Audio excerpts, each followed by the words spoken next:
Hello, good evening, and a very warm welcome to Rangers Radio.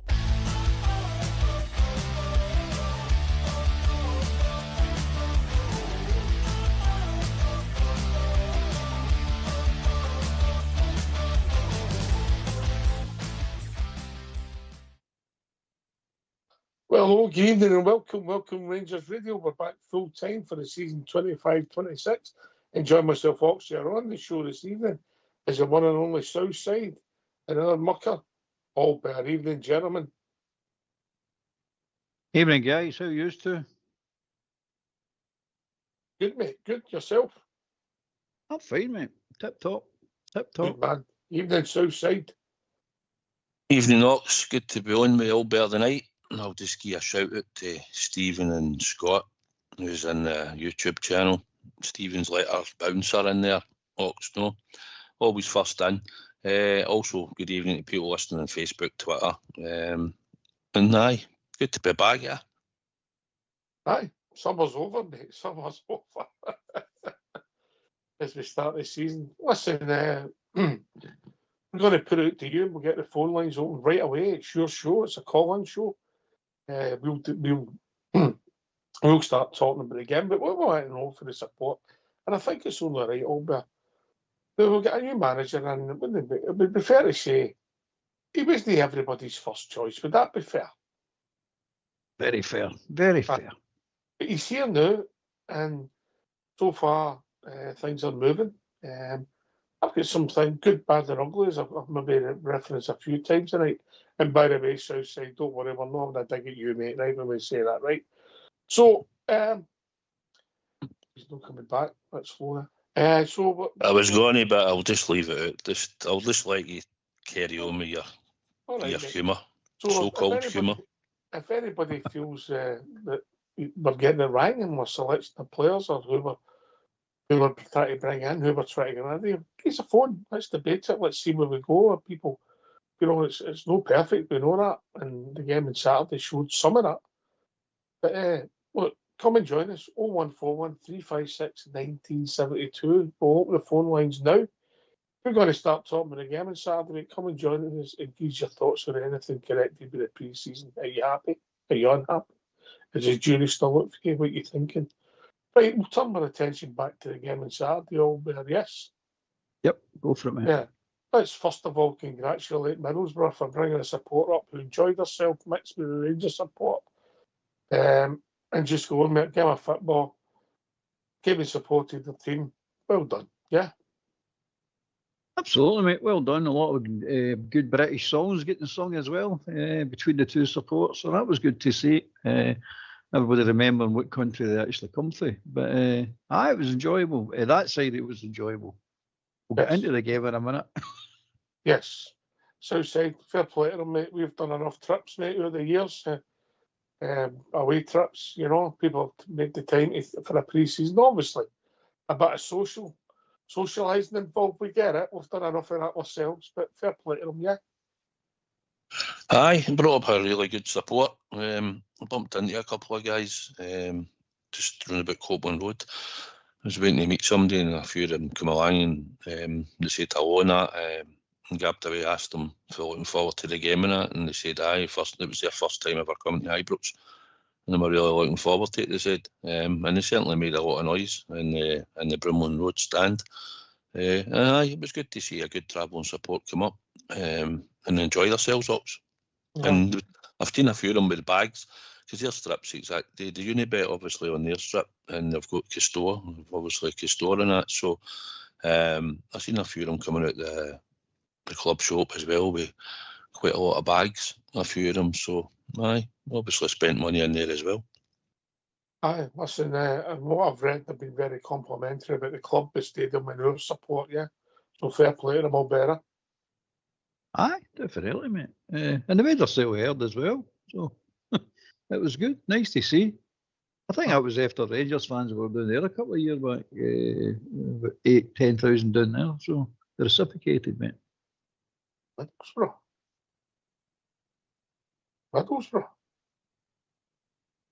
We know. Did he not get? Who was that? That was Sheffield Wednesday. Sure, aye. Oh, I'll never forget that. Well, that's Southside. No, that's when you seen your man, Herrera. Yes. The new Messi. What did he have? What did he have? He led the line well, mate. Good movement. Good movement for the bench onto the park. To be fair, if you'd have seen the Nick I was in that day, you would have thought I could have judged anything, but that's another story. Right, anyway, listen, look, the game, here's how I've seen it quickly, and I'm going to keep it brief again. We talked about the good, the bad, and the ugly earlier on, yeah. That was the ugly, the bad, and then the good, mate. It was a bizarre game of football. With guys that at times who are pros, you never thought had seen a ball before, and we were lucky not to be only a hiding in the first half an hour, if we're honest. We were all over the place, disjointed. We tried a different system with players out of position. We couldn't keep the ball, we couldn't pass the ball. Dessers, I don't think he touched the ball in the first half an hour, you know. And obviously, you say you can get involved, but if the ball doesn't come your way, you can never get involved. We were just awful. Then slowly we got into the match. Lucky only 3 down. Maybe they got a good goal chopped off. We should have had a blatant penalty. That's another story. I'll let Albert comment on that. And then obviously the second half we got a bit better. They went 2-0. We brought on players. We got better and better. In the last 20 minutes, we were playing some decent stuff. Without being outstanding, but just decent. And they were holding on at the end. Obviously, they're no top draw. They're a big physical team. They were trying to close us down, particularly at the start. And we struggled with it with the personnel that was on the park. Southside. It started the same as we did. Well, we'd obviously changed the team, right, but we started slow against Bruges and Ibrox. We started slow even in the Panathinaikos game after 5 minutes, 10 minutes, and then we sort of didn't really create it until about 20-odd minutes, and it was the same again on Saturday. And it took nearly 25 minutes before we actually sort of had a shot pop at goal round about there. Listen, the team when I seen it on the way down, I was surprised he'd changed it so much. We spoke about it and I thought he might have started with some of them at the start and maybe gave them 45 minutes and took them off, but reversed it the other way around. The only thing I took for it was that at least they seem to have an idea of patterns of play. They knew where to be, try to lay off and be in the wee diamond shapes, but the execution and some of the passing at times wasn't great. But they had an understanding of the system and what should be done, and I think we've seen the upgrade in the second half, where we were more precise with the passing and that, and it led to us creating chances and getting goals. But I thought first half, I just thought that was disjointed a bit, and you're rightly so. We could have been down 2, maybe even 3 at one point. They had really good chances. So it did look a bit disjointed, but I thought for maybe 1 or 2, even seeing Cortez playing so deep, sometimes he was nearly right back at times, which surprised us in the sort of the formation he was trying to play. But I think Borough came out quick. They were they had patterns of play. They were aggressive in the press, and they were on the front foot. And we took a bit of time to get going up. So I thought in the first half, you know.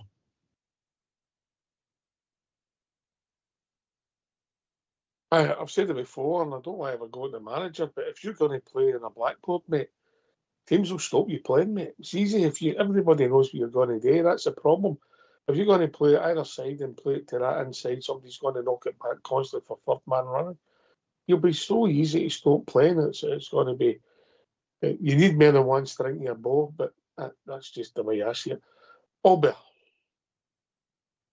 Well, the first half just highlighted my fears how this system's going to work. I know the players didn't play well, but we gave up too many chances, mate. And there's always going to be chances. You're always going to give up chances. That's a fact of football. But you're giving up too many chances now. The Panathinaikos game was the exact same.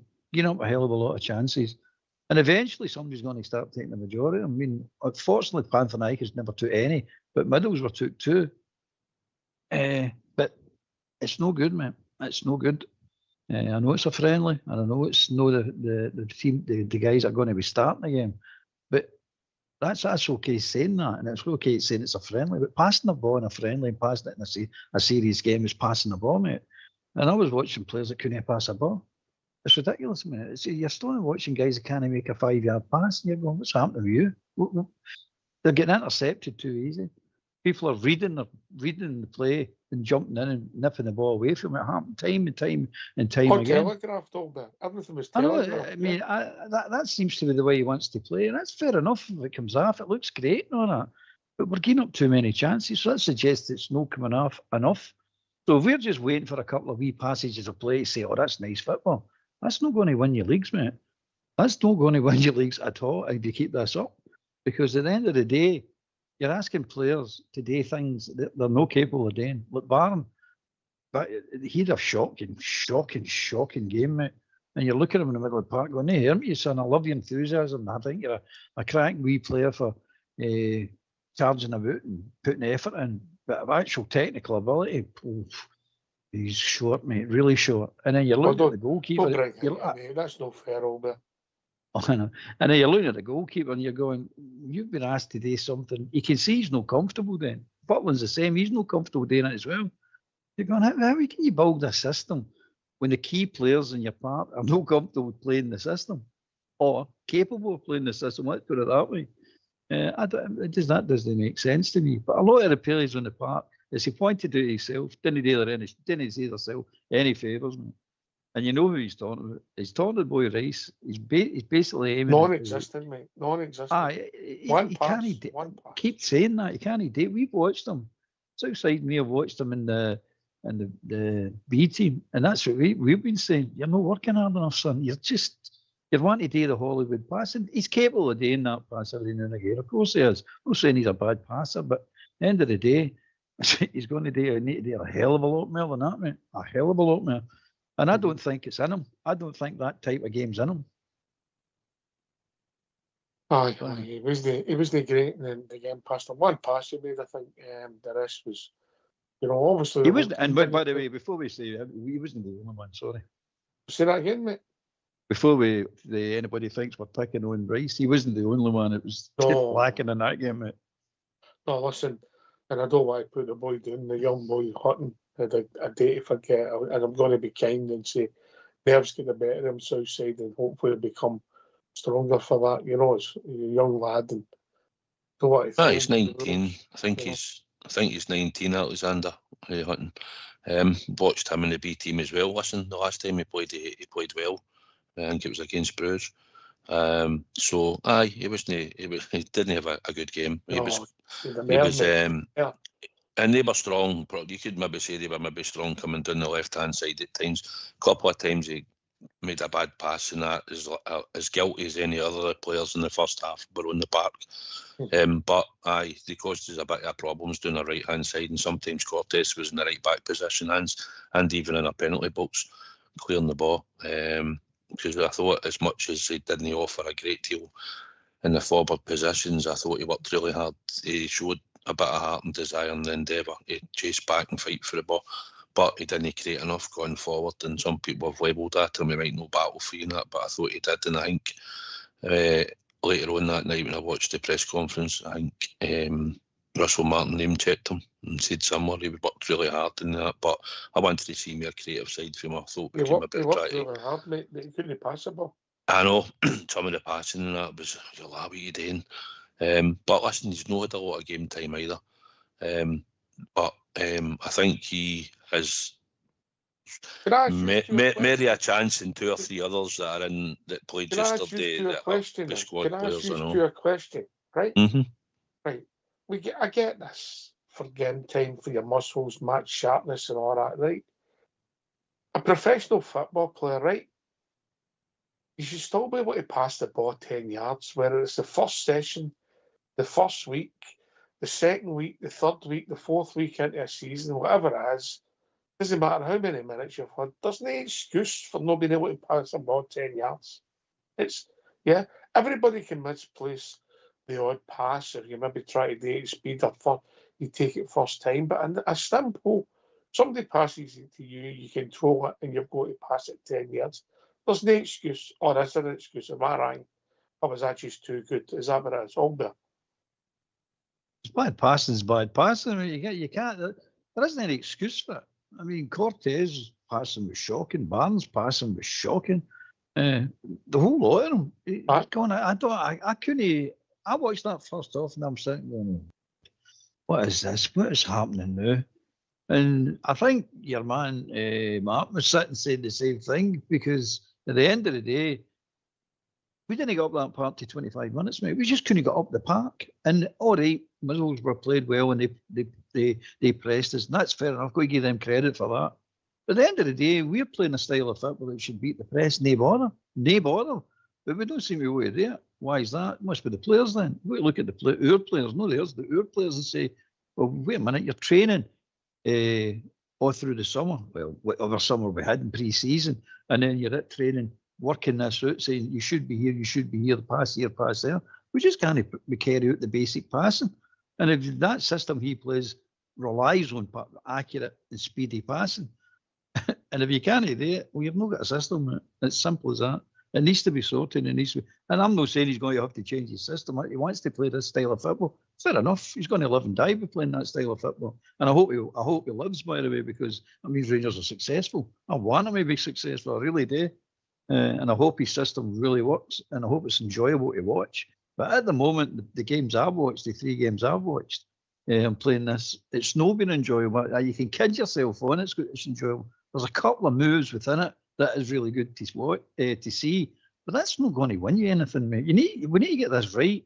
And okay, we've not got the players in yet, and they're still bedding in. You can say all that.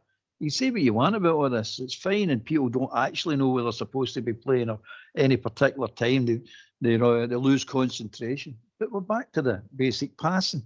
Make a basic pass. I mean, the amount of times Cortez gave that ball was incredible. Absolutely incredible. The amount of times we Barn get caught in possession was incredible. They just kept picking us off. I'm saying to myself, okay, Panathinaikos has done the exact same thing, mate. In this game this week and Wednesday, they need to be on their toes, mate, because they'll have a game plan this time. They've seen what we're all about, and they'll definitely know where weaknesses are.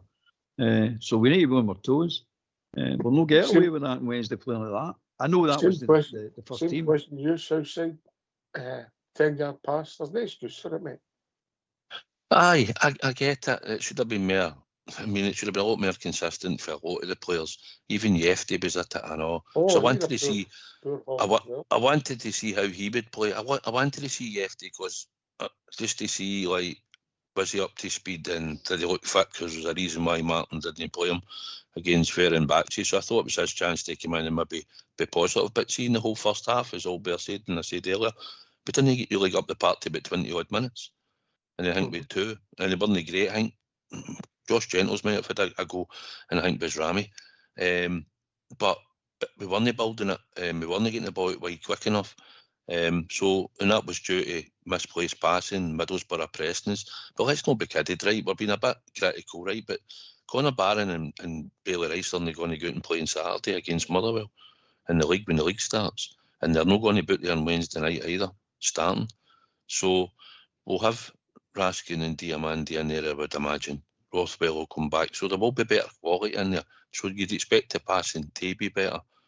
And I believe on Wednesday we'll go there and we'll definitely score. Even with the quality and the endeavour and the skill he brought to the game, even in the last couple of games, Raskin's passing has been poor. Mm-hmm. Raskin did have a problem when he first came, if we all remember. It was the thing you always get criticised for was his passing, and then it seemed to get better but in the role he was playing. But if he's pushed further forward, it'll need to be a lot better and crisper.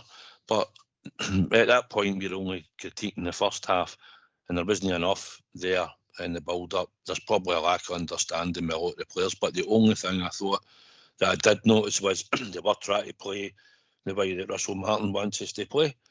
These triangle passes and stuff like that, and it worked better when the other players came on later on in the second half. Even Lyle Cameron coming on at half-time, I thought, made a difference in there. I thought he looked quite neat and tidy. He always available in space and stuff, so listen, I'm not going to be too overcritical about that. The passing was poor for the players that was on the park.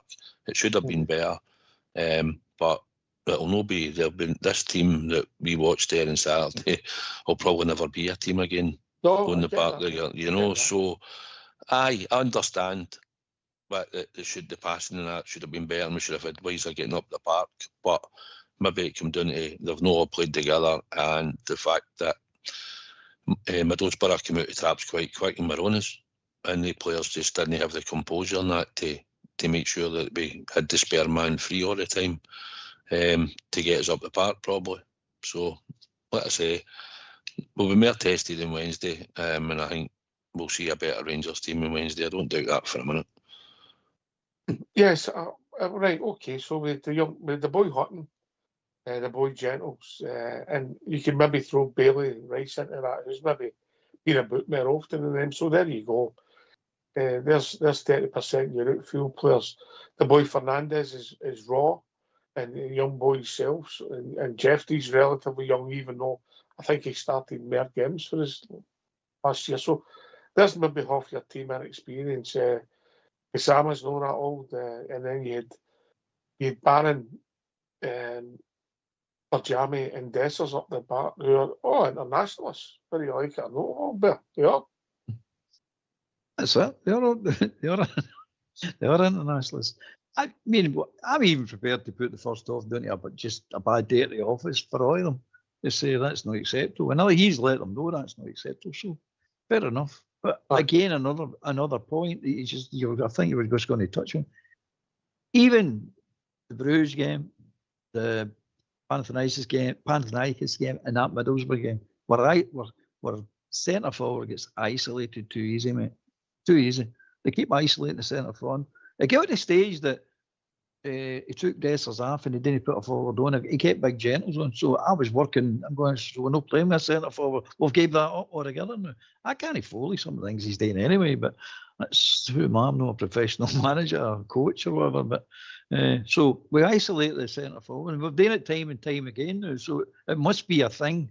What is it? What's happening here? Is this the way the system works? That you isolate him? You don't play a traditional centre forward, like down the wings, cross the ball. He heads a ball into the net or kicks a ball into the net. That's the thing of the past now. Is that not happening? I mean, you've got to get a ball apart for the centre forward to get involved, you know. And by the way, I'm all right. I'm just sometimes when there's about what personnel's on the part, if something's not working, sometimes you've just got to launch it. Yeah, common sense, mate. If you're struggling at the back, you need a breather, you just launch it, move your whole team up the park. Don't keep putting yourself under more and more pressure. Unless he's just used it as a pure training drill, Southside. Yeah, and he's going first and will be judged on Wednesday night, yeah? Well, I heard these comments saying it was a training game, and I thought, no bad, 20 quid for a training game. But I just took the fact that I wanted to see, no matter who was on the park, do they understand this type of system that he wants to play? And we understand it could be harem scarum at times. The passing has to be right, it needs to be crisp, it needs to be quick. And obviously, I still think we'll get a few additions into the squad going forward still that might make it even better. So just took it for what it was on Saturday. Thought Borough came, made a game of it in the first half and could have been 2 or 3 up. We were a bit lucky, a couple of bits of desperate defending, but good defending. And then, like I say, I just thought we had a bit of rustiness about us with some of the players, and Dessers wasn't even in the game in the first 25 minutes or something.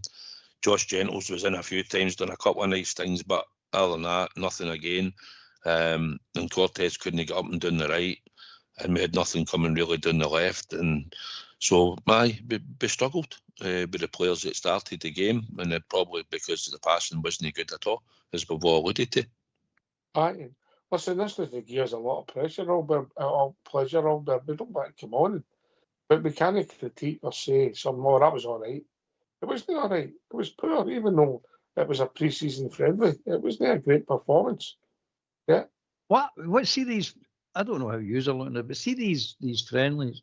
I'm looking at these friendlies and trying to match up what he's been saying since he arrived at the club. That's what I'm trying to do. So he's saying there's some non-negotiables, right? Which is fair enough, hard work, blah, blah, blah. And one of the things, one of the non-negotiables is you only clear the ball up the park under our terms. In other words, no team should force you to kick the ball long. That's basically what he's telling you. But that in itself, as you've just pointed out there, is getting us into a hell of a lot of trouble. Because you've got Kelly. Now, he's an outfield player. He's getting himself under pressure. And the normal thing you do is, I can't make the clear it. That's what you normally do. But we don't. Raskin done it at the corner kick. He gets the ball. He's in the right place. It lands between his legs. And you can see what's going through his head to play football. Instead of just tapping out for a corner, going, I'll just get that out for a corner. No, I'm confused now. Well, he's split second confused, and that's a long time in football.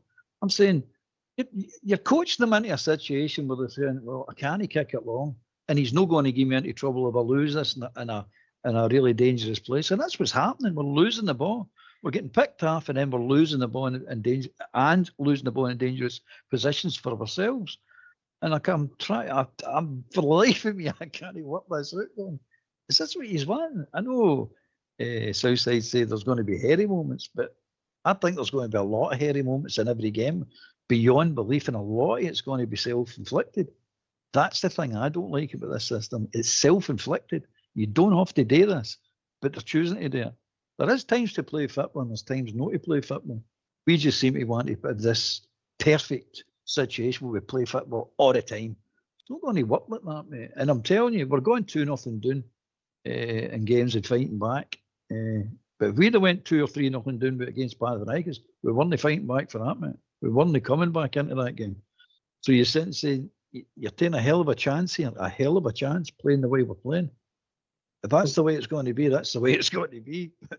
It's not going to be comfortable watching, I don't think. Unless we get it right, perfect every game, and it'll be superb football, and we'll break everybody down really easy and win some of the games, if not most of the games, comfortable. That'd be great fun. But do you see that happening? I don't see that happening.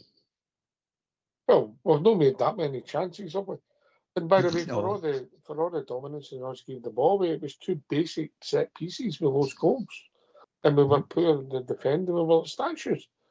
And when I watched, I'm not having a go at the young boy hunting, but the second goal we lost, he's at the back post, mate. I don't know what he was trying to do. Where's the defensive instinct? He's a fullback. It might be an attacking fullback, but he's still a fullback. I'll see that high defensive line, mate. That's simple. Every team knows how to beat that stand line. Back and just play it and run on. It's just a deep runner. Runner, mate. That line's beat right away with a deep runner. That's it. Beat. The rest you can just stand still, walk on side, and just play one body runs. If you get it right, somebody's right through and go, mate. Yeah. Aye, absolutely. This isn't any different back for what teams are doing anyway. They're trying to play out for the back. The vast majority of teams are doing it. Whether they're good at it or no. No, we've tried it, I know, but didn't always just share the ball. The only thing I think Kelly was good at was he could share the ball out last season, he could share it out to the wide, and we always had a player out there to go to have it. Whereas he was trying to play passes through the middle of the park to players who sometimes were facing him, you know. But if this is the way we're going to play, this is the way we're going to play, and we'll hope that the players that are on it, that are going to be there to make the right passes, will be like Raskin, Diamondi and Rothwell at the moment. That will probably start most of the games at the moment, I think, and to see how it goes. Bit better quality than what we had on the park at the time. Middlesbrough's come up today, whatever they were going to do, and they pressed as early, and they put a lot of, I heard their manager talking about he made them do a sort of, I wanted a decent workload after them, so he can probably set them out at the start to probably come out very fast and run about in presses and whatnot to make sure he was getting his end date right. And then he made subs and even subbed their goalkeeper and stuff like that, so he obviously came up with a plan. Our plan that we started with just didn't execute the passes well, and it led to chances, and we weren't in the tackle, and we weren't creating, and that's what our problem was. But we've seen sort of patterns of play, and it might have been all right if the passes had been a lot better into the player it was meant to get, and not either getting intercepted or going astray. But I'm not too worried about what I seen on Saturday, because the team's going to be dramatically changed. Oh, I get that. Yeah. But so I don't want to be too overcritical. I just thought it was good to see some players. Some players have got minutes. Dessers gets 45 minutes into him, I think. and he's got a run out for Gismara, who was virtually non-existent in the first half, as well, because we couldn't get the ball. We weren't doing the right things. So, but apart from that, it's positive was getting him minutes on the park. Cortez getting time on the park. Josh Gentle's getting another sample of playing in the first team. And probably Fernandez at the back getting some game time. Yefty. I mean, and obviously we've seen a couple of young boys, Barron's back in, but I don't think he had a great game at all. But he got minutes in his legs, and he'll probably be a player we might have to use later on in the season anyway, regardless. Aye, listen, you're fair play to the young boy Gentles. It doesn't matter who you're. 17, you're playing the Rangers first team, pre-season or no. You're going to doff your hat to him and wish him all the best going forward. He showed wee touches, mate. Worked hard, and he's 17. And I really couldn't, for the life of me, work if he was playing with a two Odessas or he was playing in the inside right channel. But I was scratching my head for that when he was playing. Yeah. Right. The way I think of it, apart from the tactics, the way I look, right, the bet, see that style of football, right? And I'm not saying it's wrong, and I'm not saying he's not going to get it right. I'm not saying any of that at all. But that style of football, you've got to understand, this is the way I look at it. That style of football, the best of the best playing that. PSG are the best of the best at playing that style of football. If you watch the Chelsea game in the final with the PSG, Chelsea just utterly destroyed them. Utterly destroyed them by doing exactly what Middlesbrough were done to us. Just that high press, don't let you breathe, don't let you go up the park, don't let your fullbacks up the park. Done, finished. You're done as an attacking force, and we proved that. Big Dessers, not my favourite players. To be fair to the big guy, that big guy would be better running around the running track at Bellahouston Park for 45 minutes if he's just wanting time in his legs, mate. Because he never had a chance. Not a chance. Not a body to get. Not a chance created for him. Never even fed him. Never even fed him along the ground as well. No, straight to him along the nothing. He got nothing. Same as Danilo going against Panathinaikos, I thought as well. Nothing. And you're looking at this and saying to yourself, no, this system's great if it works, but it's easy negated, but it's easy to hodge his off. It's easy to stop you doing that system. That's the way I see this system. Now, maybe Martin's got a secret plan up his sleeve that he's got an idea that, well, you can't stop us because we'll do this, we'll do that, we'll do the next one, whatever these things are. But what I've seen is Paris Saint-Germain are the best at playing this type of football. And Barcelona, they're behind them.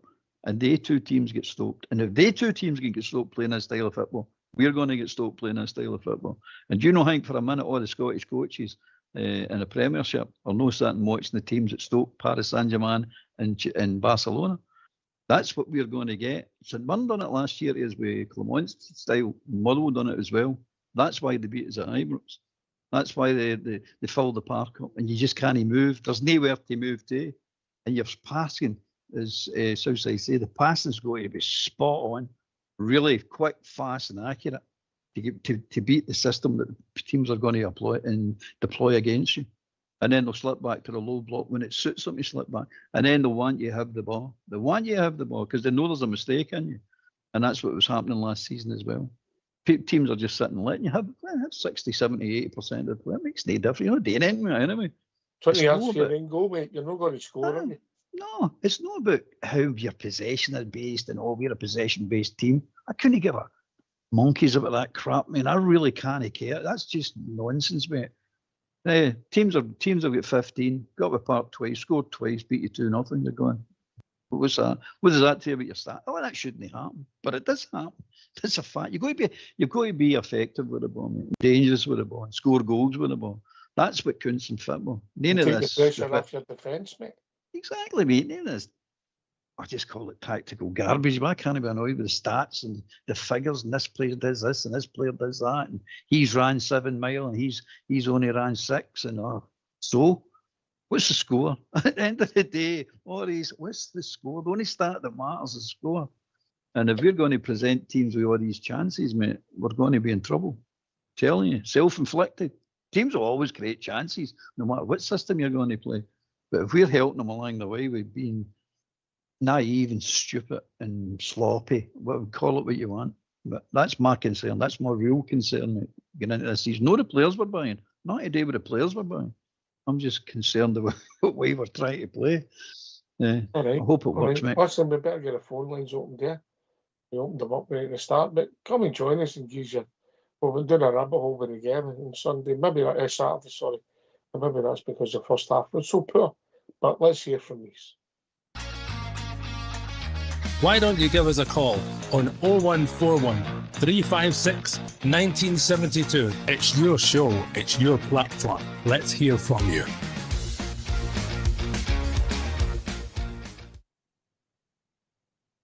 So, that was basically the first half you were talking about. So the second half started, we went 2 down, we made a few changes, and then we started playing some decent stuff, Southside. Is this the second half we're on? Aye. Aye. We were a bit more positive, trying to get passing together. And I'll wait till you lead up to the goal. Do you want me to talk up to the goal now? You talk whatever you want. Well, as we're talking about, right, we're talking about we didn't keep possession. I was sent a clip today, which I didn't actually really take in at the game. I was watching this, and we obviously scored, but I didn't take in. But we made 35 passes, and on the 36th pass, Danilo headed it in the net.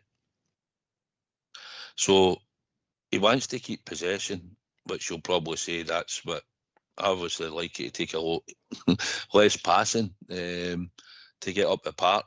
But I get sent a clip that must be out there somewhere, and we had 35 passes. Aye, a lot of it was across the back and we ball in here and back and this and that, but we built it up and it led to a goal at the end of it, which was Danilo's. His wee flick with a header. And I thought even Lyle Cameron was in behind him. I think Borough were looking for offside, but the two of them weren't. When they went in as the cross came in, and it was a good goal. But the stats are there. We made 35 passes, 36 it was in total, and the ball was in the net. That's exactly what I'm talking about. Proves my point. I don't care how many passes. It makes no difference, mate. You could get a 35 or 36 pass combination in a game and score a goal. That's great. You beat 3-1. All right, we drew 2 each, but we didn't win the game. I know it's a friendly. Let's not get too upset about no winning a game, a friendly game, but you know what I'm saying? All these don't matter. It'd be great. See, you say with 36 passes, we win the game 3-1. Right, we win the game. That's the bottom line. You win the game. 36 passes and getting it wrong. 36 passes and getting beat. That's not good enough. That's just simply not good enough. It's as far as I'm concerned. And you got to remember, everybody's forgetting about. In the first half, I think we played with a reserve team. And in the second half, I think Middlesbrough played, and they played their first team in the first half. When it swapped through in the second half, we played our first team and they played the reserve team. And that's what it appeared to me. Maybe I'm wrong with that, but that's what it appeared to be to me. So I took it with a pinch of salt. They didn't make many changes at half time, Middlesbrough. I don't know. No. They brought in 4, I think. 1, and then they brought in 4, and they actually changed their goalkeeper and all. Was that half a team then? I think they brought in about 5 players in total. I think manager said he gave some of them a longer time out in the park than what he maybe thought, but he wanted to get minutes into their legs. But I think they made maybe about 5 in total subs. But I don't think they made any at half time. I think we were the only team that made 1 at half time. I might be wrong, but I'll definitely concede that we did play better. We played a lot better than the second half we did the first half. I'll concede that. Cameron made the difference all better. Aye, it was nice to see the boy getting some minutes. And I like that boy's attitude and all. And he's got a wee bit more skill about him as well. He's no fear to have a dig and all. He'll have a dig. If you put the boy in the position, he'll not even hesitate. He'll take the dig. Aye. He looks like he's got something about him. And I liked his interview the other day. And he's turning and says, I know I've came here and I'm not going to be first team choice. Doesn't mean you don't want to try and be first choice. I've been up against this all his career so far. People don't expect him to make it. I like that boy. I like what he's saying, and I think he'll do as a turn. Maybe not a regular, maybe not a first time choice, but he'll definitely make an impact when he comes on as a sub. Definitely, no doubt about that. Well, just gone to Saturday, so he'll definitely bring the energy, and obviously his touch is good, and he's looking to play with his head up. Yeah. Aye, he looks like he's a forward-thinking player. He's got an eye for goal. He gets himself in and round about the box. For what he was doing at Dundee, and he was doing quite well there apparently. And I thought he picked him up I think it was just inside our half, and he made a run right across the halfway line. He had one or two players at him, but he held him off and played the pass out wide, and then straight away he went to run into space, looking for the return, but we played it inside. We still kept the move going, and I thought he thought he'd done quite well when he came on, picked up nice pockets of space, and worked hard in the press and stuff. So, aye, he's not a player that I think a lot of us all think might start, but you never know. It might just depend on what Russell Martin sees in him, and he's got quality, either that or if he comes off the bench, then aye, I'm looking forward to seeing him. I think he's got a chance to come into the squad from time to time if he's not going to be a starter, and hopefully he'll do well. I think Danilo was running across him and he just couldn't get that shot off when he was at the edge of the box. He was screening it, but he just couldn't get by him, and I think when he got the shot off, it was blocked. But I liked him. I thought he worked hard, and I thought he was quite good on the ball. But Danilo was getting in his way, mate, if I'm being honest. I know he was running across to try to get a shot off, though, and I'm like, get out the road. But aye, he showed promise, I think, when he came on. It's the first real chance that we've had to see him. And he's probably been bursting to get a chance. So the fact that the rest of the players come on that you'd expect to be starting when he came, because he was only sub at half time. So obviously Russell Martin was wanting to give him 45 minutes, and obviously he had the plan to put him on with the type of players to see how he does in that sort of system. So I was delighted to see him, Ox, and I thought he'd done all right. One of the positives. You know, so the grim swing away, and I was talking to Fox earlier, and he was saying, look, maybe sometimes some of these things are arranged so that you maybe teams can try things in friendly matches. And I get it, but we can only critique what we saw. And we grew it again, 2-0 down, another bad goal. Could have been offside all there, but we'll not go into that. But it didn't matter. We were standing like statues when the ball came back across to put it in, 2-0 down, another set piece. So that doesn't matter about the personnel. Maybe we'll have to look at our setup. And then we started playing. We started playing at a quicker tempo. We looked a better team. We were moving them from side to side. There was only one team going forward. And there's a minute in the game where you think, there's the rationale why you don't play people in these games, because even though you want them to keep ticking there. Raskin get fouled by the young boy yelling, and I think the whole stadium held their breath all bit. Especially after last year. It's exactly pre-season last year. He took a clank after that Ajax player. I'm surprised we even brought all the players on, to be perfectly honest with you, because I'm saying to myself, why are you taking a chance? With this game on Wednesday, you don't take a chance. Why take the chance? It's all right saying you want minutes and legs. Well, he comes on, has minutes and legs, and he's out for 3 months. You go, what was the point of that then? I don't know. It was crazy. I wasn't surprised with the team. Maybe the players that would get selected, but in positions they play in or whatever. But I wasn't surprised that he didn't play his full strength team and nowhere near it. It makes perfect sense to me. You're going, that friendly was stupidly arranged, mate. That friendly should never went ahead. Knowing that day, knowing this day between the two games with Panathinaikos, that the friendly should have stopped last weekend, mate. They really should have, or the week before. Not even at the weekend, the week before. The no more friendlies after that. Now it's just serious training, rest, and get ready for this game. I don't see any benefit. I told you we were never going to be ready for the Panathinaikos game. That's the way it worked out. We weren't ready for it, and we're still not ready for this return game. And I don't even think we're going to be ready enough for the league game. But you've still got to win them. It's still got to get through the tie, and you've got to win the game against Motherwell. It's a fact of life, mate. It's just not enough time to get the team ready, get players in, get them bought, get players in, get players out, get the pre-season. But not enough time. There's just not enough time. It's just a fact of life, and that's the way it's panning out. And we're doing well. We're doing really well to get 2-0 lead for the European game. Coming back for a 2-0 behind with Middlesbrough and getting a draw out of that, and getting people getting game time who don't normally get game time. I'm talking about the first half team. And then we've got this Wednesday game to take care of.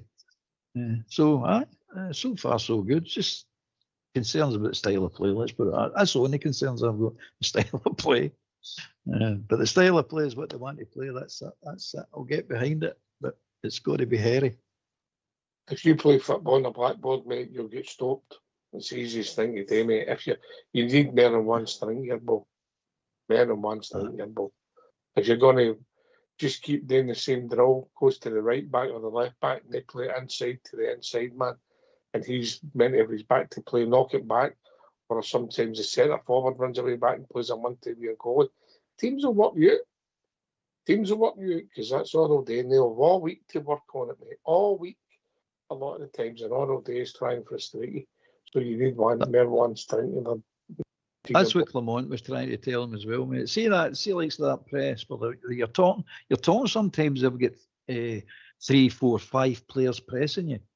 Now, if they 5 players are up at you, are well deep in your hole. There's big gaps in behind them, and that's what Clement was trying to say to the wingers and the centre forward. The long ball's coming towards you because half of their team's up at the other end. They're not going to get anywhere near you. But the trouble with that is they get criticised for it. That's just a big thump up the park. What kind of tactics is that? Well, he's drew half of their team up the park. That's the tactics. That's what he's trying to tell them. And you're going to get the same with this one. But that's what the Martin's trying to play through them.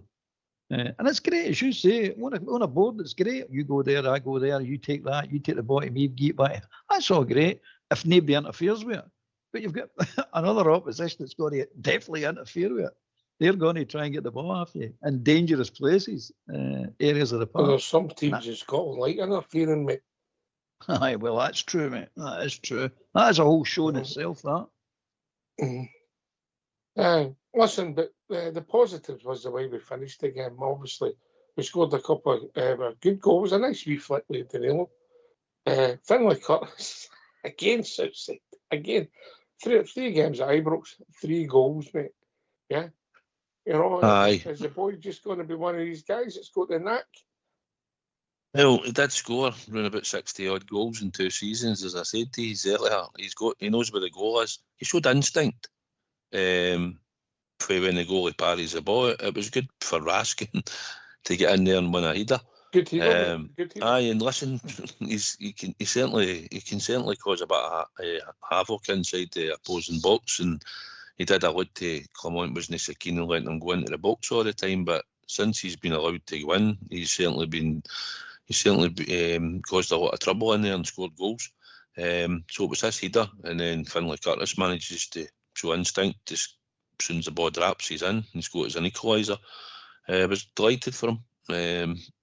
Keeps him in the manager's thoughts, doesn't it? Because you'd think maybe Gismara, maybe because he's brought him in, he might be the more favoured one on the left, but Finlay can play on the right as well. It'd be out of position slightly for him, but I dare say he would go out and play on the right if the manager thinks that might be the way to go for the meantime. But aye, it was good to go at a goal, mate. And like you say, 3-3 at Ibrox. He might be just one of these guys, Albert, you know, just one of these guys that's got this knack, yeah.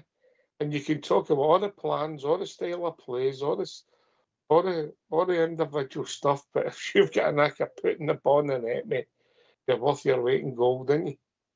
Oh, definitely. 100% there, mate, definitely. And his goal there against Middlesbrough, I mean, it's just a topo. But you've got to have somebody there. You don't get that in training. You don't coach that. You just get, he sees it, sticks his foot in, goal. And if he's not there, it's not a goal. Simple as that, isn't it? It's good instincts, mate.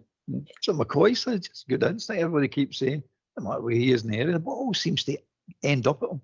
It's just a natural instinct. He just seems to be a magnet, draw the ball at you for whatever reason. Don't ask me how that works because I've not got a clue. But we Curtis, if he keeps staying up, he'll be in the team regularly. I need it about it. Goal scorers are worth their weight in goal. I don't care who they are, what age they are, what position they are. You keep scoring goals. Look, Tav can't do his own position, but he scores goals. Not so much now, right? But in his career with him, it's just kept scoring goals. Lots of them. And swinging corner and Obi took. And Tav was after corners. Rothwell took the same corner at the Panathinaikos game, mate, yeah? I think that might have took one on one of them, but I know Dill was on it anyway, and Raskin leapt well for the size of him. And managed to get a... But there was lovely nutmeg and then a cross that you've never seen in your life. Did you pick up that? I'll tell you. I'm telling you, does that not just make you weep? Oh, was it lovely nutmeg? Oh, it was brilliant. Absolutely brilliant. You're going, that's a brilliant bit. Then he's got all the time in the world. I'm saying to myself, oh, he's the way he was angling it up and saying, well, he's going to pick somebody out here. Oh, where did they end up? Out for a shy on the other side? I don't know where they ended up. Where near they go. I'm thinking to myself, if you can't pick it, why do you not just shoot? Just have a dig, shoot. You never know, just have a dig. No. But it was a lovely bit of skill, wasn't it? It really was.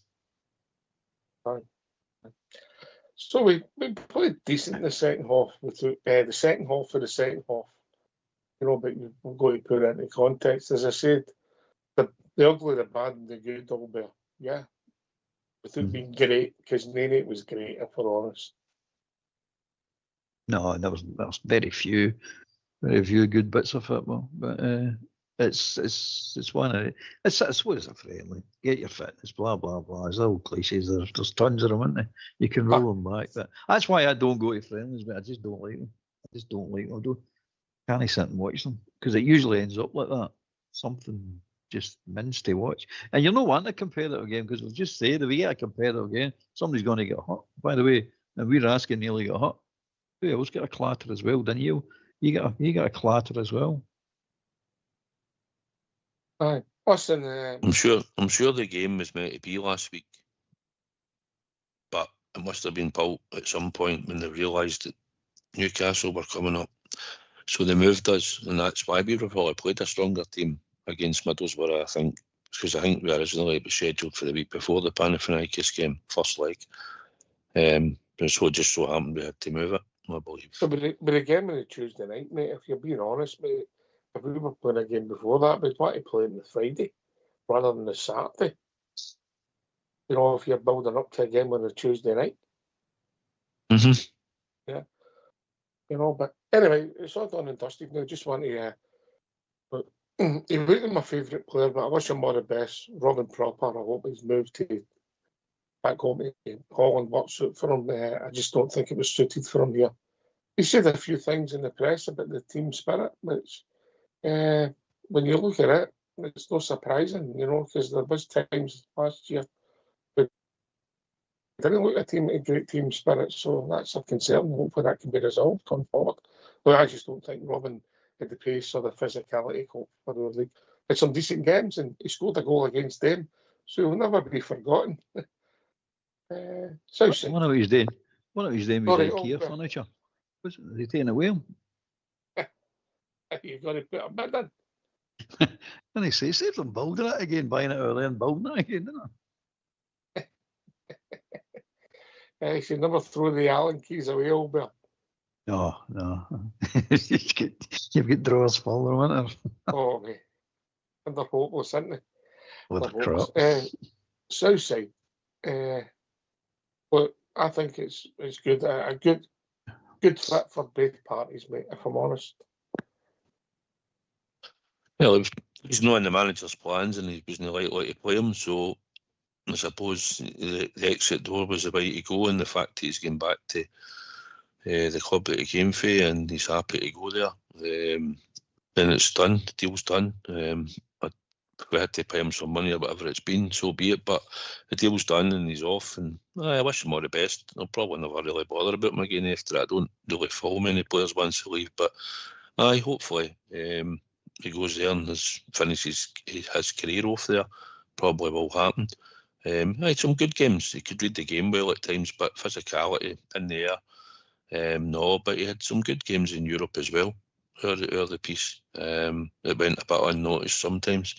But no, in the long run, it's good that he's left, because the manager made it perfectly clear when he was speaking the other day that he said to him, "You're not going to be part of my plans going forward." So it's no worked out for him. What was he, a year, wasn't it? 1 season? Aye. 1 season, mate. You're right. What was he saying? What was he saying? Southside, but team spirit. I don't know, I never heard it. Honestly never heard his interview. I just heard that he'd left and that was it. He just said that sometimes he felt as if he was left to his own devices, yeah. Basically that effect, yeah. I suppose it depends what kind of individual you are, innit? Yeah, it's something you need to think about when he goes back to Holland for his own career, particularly when foreign players come in, yeah. You need to look at them there, particularly half apart. I just don't think he had the pace or the desire to play for us. As you said, Southside, he had some decent games, but his total lack of pace from day one. The first time you seen him at Hampden, you thought, because he looked the part. He had the ball and you said, then all of a sudden somebody ran up and you're like, and it never get any better. I'm surprised he said that, because at the end of the day, I don't know if it was a dig at our dressing room or he was saying that something he'll need to think about going forward, yeah? Aye, well, he's old enough, isn't he? If he was 29 when we signed him or something, so it's not like he came as an experienced player. All right, he moved abroad for the first time, I think, because I think he played all his time in Holland, but I thought you could have probably handled that. But whatever it is, if he's having a digger, maybe he's saying he'll have to do that and look after players that come in, but you'd expect that for the younger players. But at the end of the day, he came in and just, like you say, I think lack of physicality at times, and sometimes he was culpable for the odd howler, knowing the right position and storing and watching. But he also had some good games, and there was a couple of really good games in Europe. And it was just a good game till Jack Butland took him out, if you remember. He actually started that game well as well. We're looking all right, and then Jack comes out and sticks a nut on him. Aye, listen, he's gone, and we'll hopefully strengthen in that area. It's one of the ones with he'd have been on your list. I don't know if he'd been top of your list, but he'd been pretty close, all better. No, he's top of the list. Never the bottle, mate. Let's be honest. He's never the bottle. He could play a wee bit of football, given time, but no, he's never the bottle. Especially for Scottish football. I think he had it for the European games right enough. As Southside saying, he did have some decent games in there, but no for the Scottish game. They sussed him out right away, mate. They just attacked him right away. But he's back where he should be. That style of football and that type of league, that suits him. Aye. Has that got a tick on your list, mate? Yeah. Definitely tick. He's going. That's one of many. One of many. Yeah, I posted notes and roll the toilet roll on it. I know. But that's the thing. Martin's told you anybody who wasn't Wham doing it St George's or he's not been involved in these games are no part of it. They're no part of it. So it's a lot of them will need to start digging out the working boots and the working jacket. They're going to have to go and get a job somewhere because they're not going to be playing. So, bye. Time to move on. And if I'm honest, and we'll touch on this in the second half, Southside, if I'm honest, most of the ones that were maybe looking to move on would have been people we've talked about. Yeah, maybe not them all, but a vast majority of them, yeah. Aye, there's one or two starting now in the first team, what I mean, that I thought would have been gone, and probably will go anyway, but at the moment, he's just utilising what he sees in training, who's showed fitness levels, done well in training, which we're not been privy to, and we only seen them against Fenerbahce in the team that he picked, and then obviously, and again a friendly, which he changes the team, and the team will change again for Wednesday night, so no, and Kieran Dell, like we said, is one of them, so we'll probably touch on that sort of in the second half after the tune. Yes, right, okay. We'll change subjects. We'll come back to this after the tune, if that's all right with you, Stu. I think we've done the game to death. Yeah. Well, we never mentioned the sending off. I'll leave that to Albert to comment on after the tune, mate. Will you be happy with that, Southside? Aye, and the Stonewall penalty. Aye. Listen, get yourself in mute, lads, because we're going to have a tune.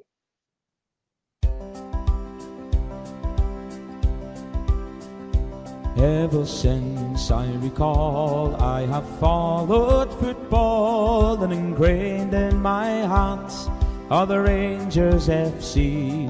Through good and the bad, times of happy or sad, it will always be Rangers for me.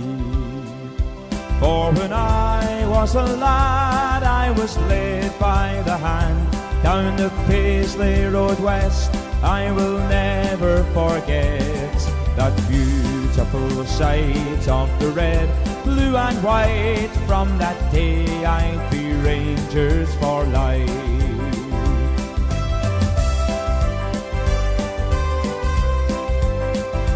And I vowed to my dad, if I too have a lad, I will show him the way as he did on that day.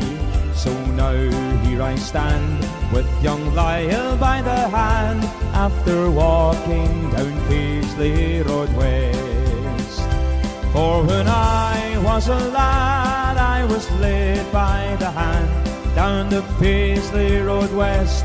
I will never forget that beautiful sight of the red, blue and white. From that day I'd be Rangers for life.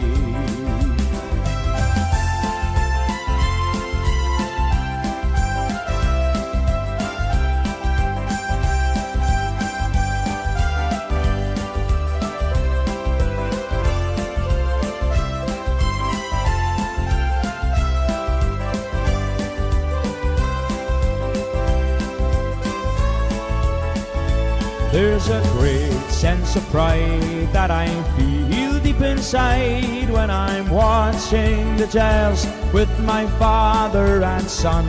And it's sure safe to say at the end of the game, win or lose, we will all follow on.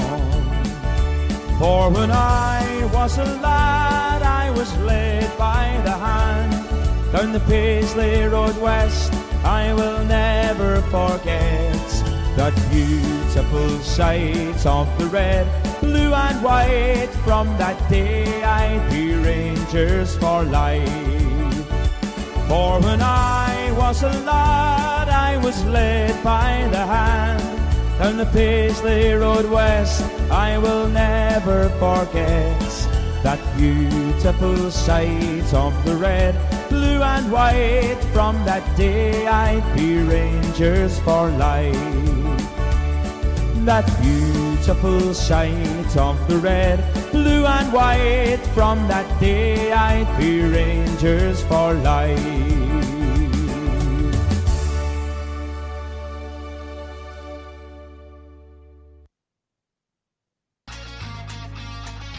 Why don't you give us a call on 0141 356 1972. It's your show, it's your platform. Let's hear from you.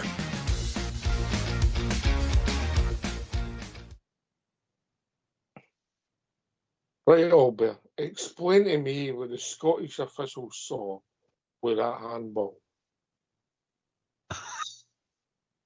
You see what they want to see, mate, and it's like a blue jersey or blue and white jersey on it. If it's Rangers, it's. I'd like to. Here's a question to try and answer that, but I need to get an answer. How many penalties last season did we get in open play without going to VAR? The referee gave the penalty before VAR had a look at it. I don't think there's one, mate. I don't think there's one. And whenever VAR there on Saturday, I think when they were, I think the season before, mate, when they said we get 8 penalties or something, I think 7 of them were awarded with VAR, mate. The referees only gave us 1.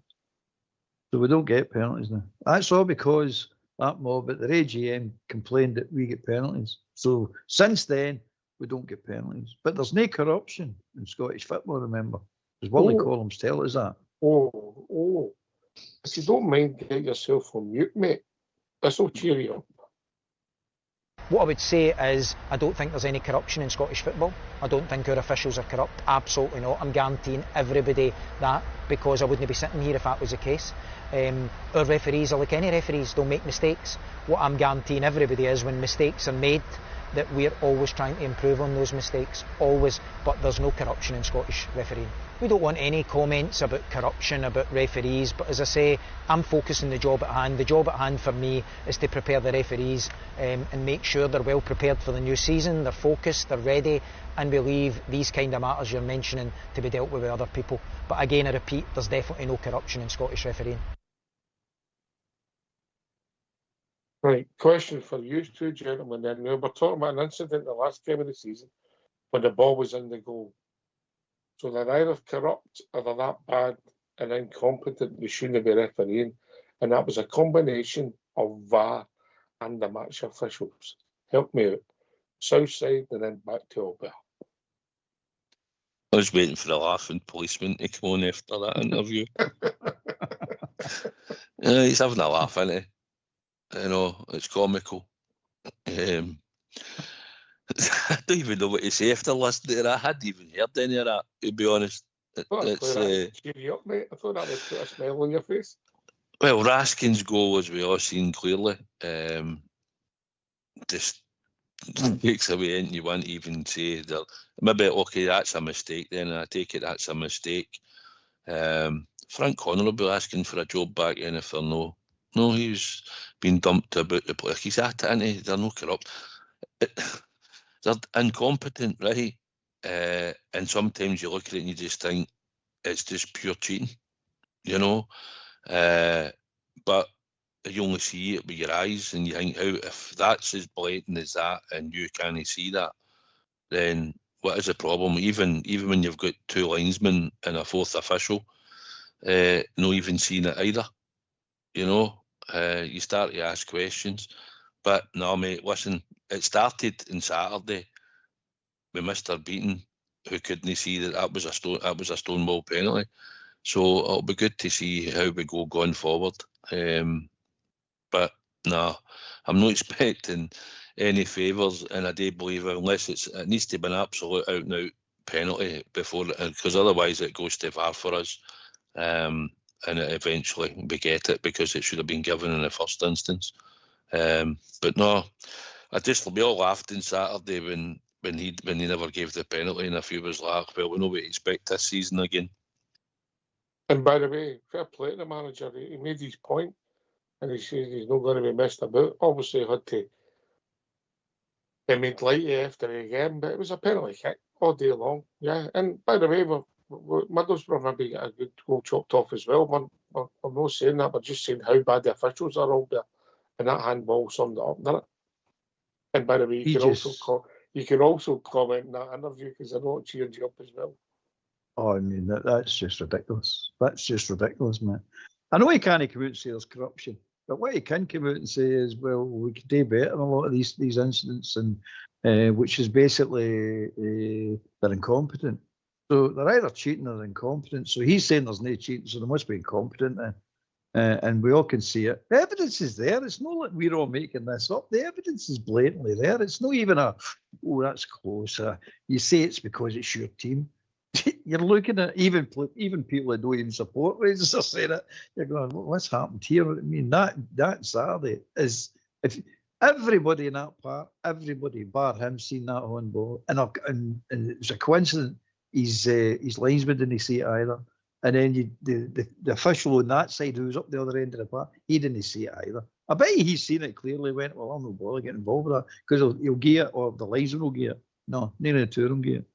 It's shocking, man. What do you say? It's just shocking. And bear in mind, what they call them, it's like setting a thief to catch a thief. A thief's not going to say, no, none of us thief. They're always going to say, no, we don't thief us.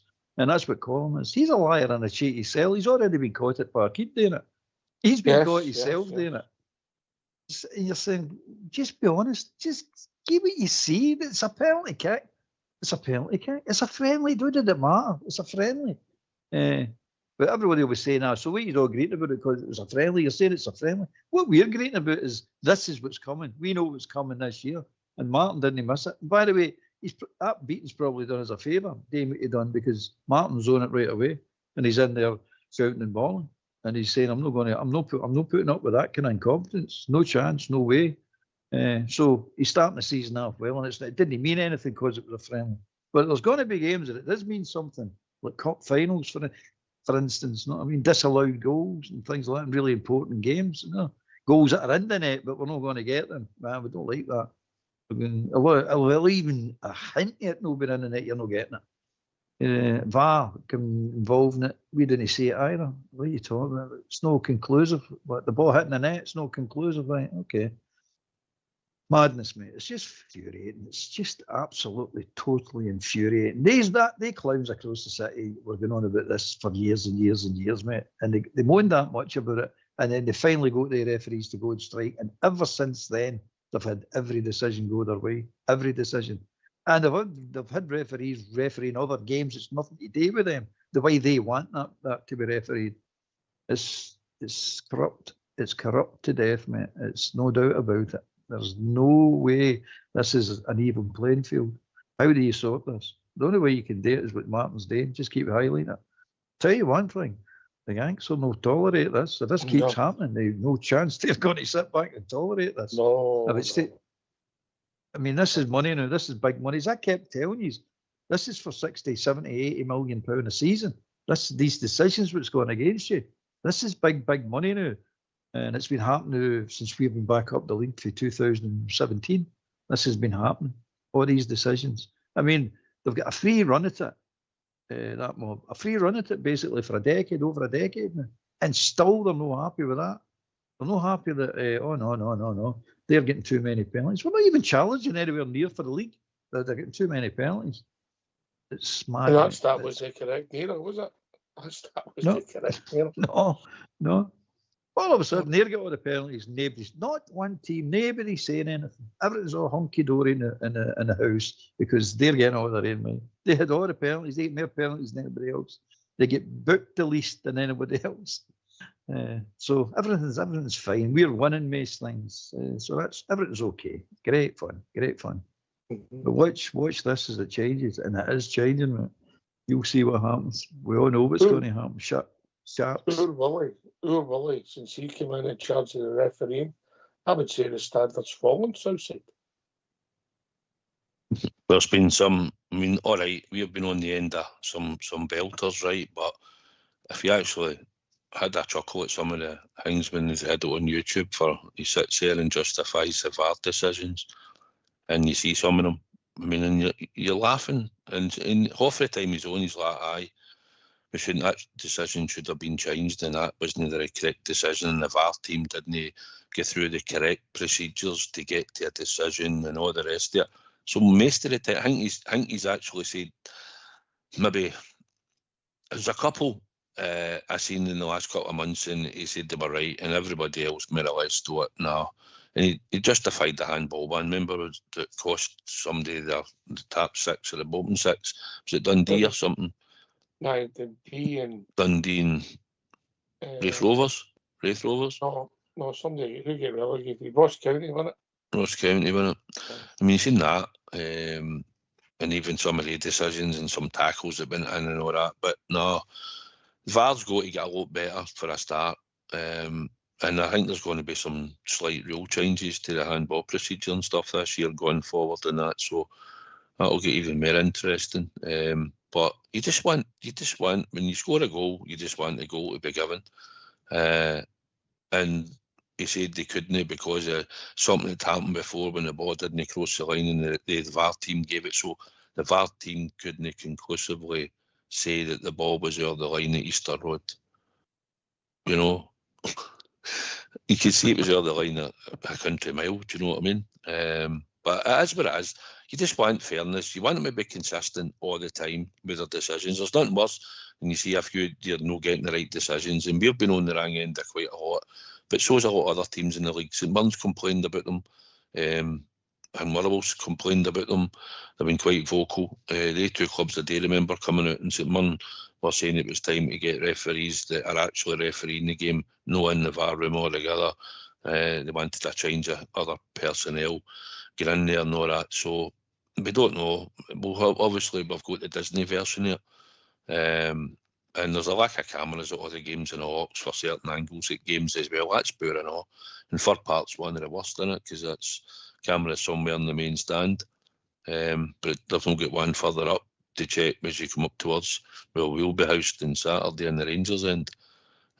So for parts, no perfect for VAR, which will be on and implemented on Saturday. Yes. Mr. Colm, you've really improved the game in your new role, mate. Really improved the game. Maybe he hasn't improved the game. Maybe he's done exactly what he was brought in to do, Albert. No, he did get promoted on the back of a lie, remember? That's why he got his promotion, because we turned around and said, we're not putting up with it anymore. We'll move him. What did they promote him? So he doesn't referee games now. He's in charge of games. He's in charge of all the games. So he said, oh, well, okay, right. So basically that's what happened with him. But it's ridiculous, mate. He was a clown as a referee, and now he's a clown as the head of the referees. I agree with the VAR one, that it should be separate officials, nothing to do with the SFA. Don't come under the referees' guidelines at the SFA, because at the end of the day, they've got the technology to sit there and go, that's a foul, that was no foul, that's a penalty, that's no penalty, that's a handball, that's a sending off, that's no sending off. It's shocking. But you've got to remember, when we go back to the referees and say we must leave it with the referees, look what happened up at the Dundee United with the Diomande. You've sent him off. You need to look at this, because everyone looks at it. It's easy to Disney at him, still sends him off anyway. I mean, you get these kind of idiots in charge. You're wrong. You know you're wrong now. Now you've been proved that you're wrong and you're still sending them off. Madness. You never get pulled up for that. He should be sorry. The thing he kept saying, it's subjective. The referee, it was subjective. He could have, especially when he was talking about the incident we had at Easter Road, right, when he gave Hibs a penalty. And I remember, because I wanted to see what he was going to say about it, and he said, it was subjective. Was it beating? It was the referee, I think. He said he could have gave it or no gave it, but the referee decided to give it. You know, so they used the word, the referee can be subjective on it. So, like you said, Tadji put his leg in, he kicked it back at him, but he gave the penalty because he thought at the end up that it was a penalty. Even although he could see if he didn't give it, he could see why he didn't give it. See, this is the problem I've got with that. That particular one isn't subjective. You kick the back of somebody's leg, it's either a penalty or it isn't a penalty. It's either given or not given. It's either a penalty for kicking somebody in the back of the leg, or it's not. I don't get, he could have given it, but he could have not give it, and he could have given it, so he decided to give it. You go, well, that's no refereeing, is it? There is clear guidelines to say what is a penalty, what's not a penalty. Decide today that's going to be a penalty. It's cheating, mate. That's you get involved in the game. I keep telling you, these referees, they're not there to get involved in the game. They're there to referee the game. That's all they're there to do. But they get emotionally involved in the game. And this is what's happening. It's a penalty kick with Cherny, Hampden. It was more out the line than on. It was more out the box than in the box. Is it in the box at all? It's a penalty kick. If his toes in the box, it's a penalty kick. If it's no in the box, it's not a penalty kick. Simple, isn't it? It's not that difficult. And this is what you get, the subjective crap they keep coming out with. No, if you said before with referees, if you give them a great... What should have happened there? The game should have stopped and they should have sent the referee to have a look at it, mate. That's what should have happened there. Of course. But they didn't. He's telling you it's no a penalty. So he's refereeing the game then. And he's right as well. I don't think you've been fair on the VAR official there. It was the tinted glasses you done, and never quite seen it right. And I've said before about the referees, if you give them any grey areas in decision making, they're going to hide in there, mate. And that's what's happening, mate. They're hiding in there. The other one is advantage, player advantage. I've never seen any of these officials knowing what that actually means. They're getting your advantage when you're playing the ball back into your own half. You're going, where's the advantage, mate? The advantage is an attack. You've got a chance of getting through to get a shot on goal.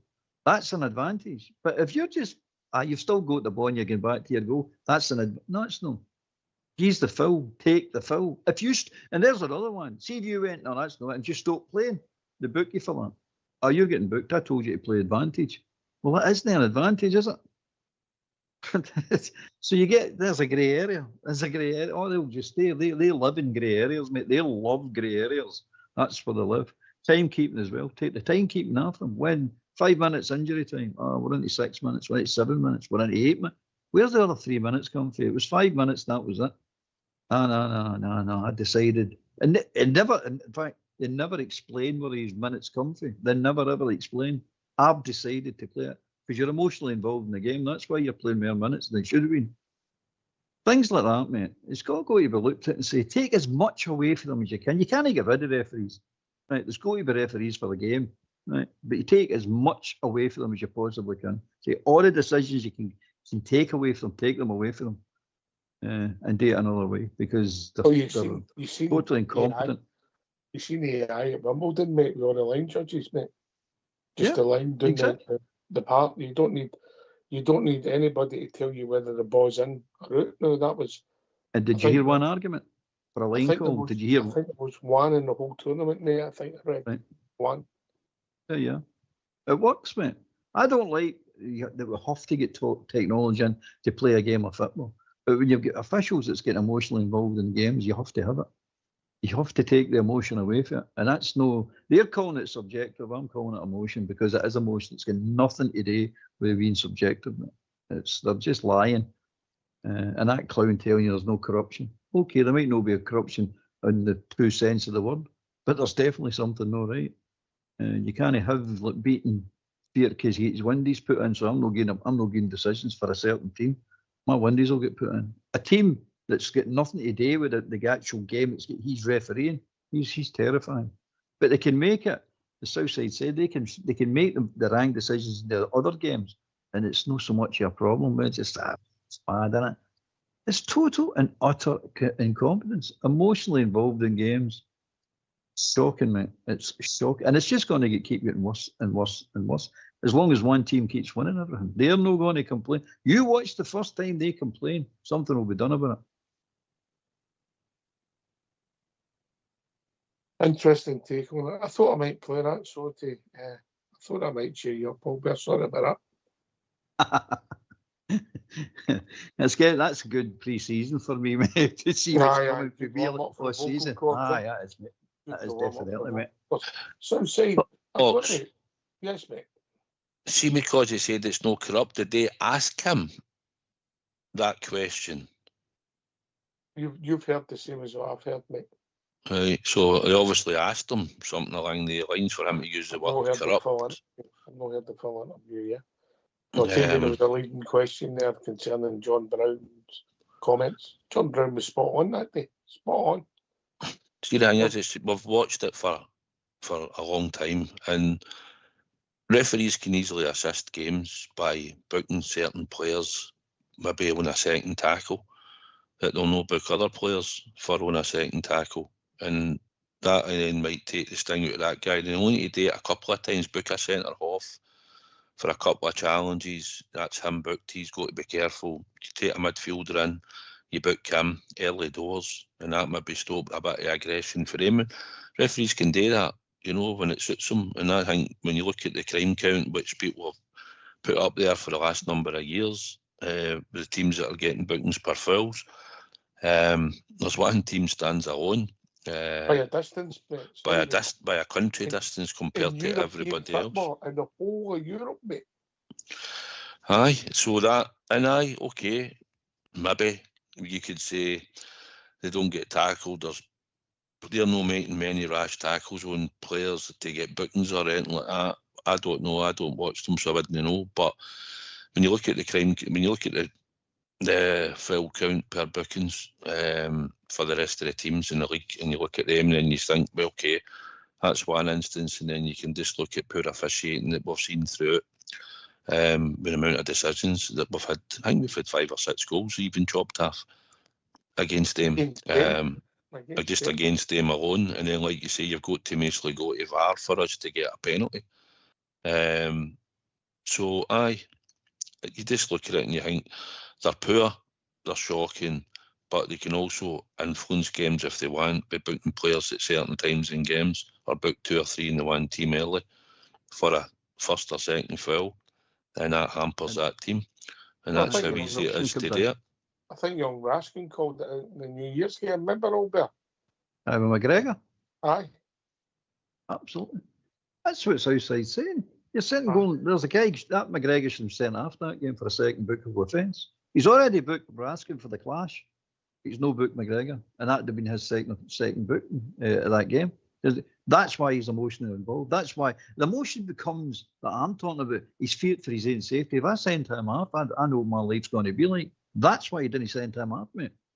And that's emotionally involved in a game. And if you can't have referees that keep themselves neutral and impartial in a game and just referee the game to the laws of the game, you've got a problem. And that's what's happening in Scotland. We've got a definite problem. There isn't any hiding this, mate. It's a definite problem.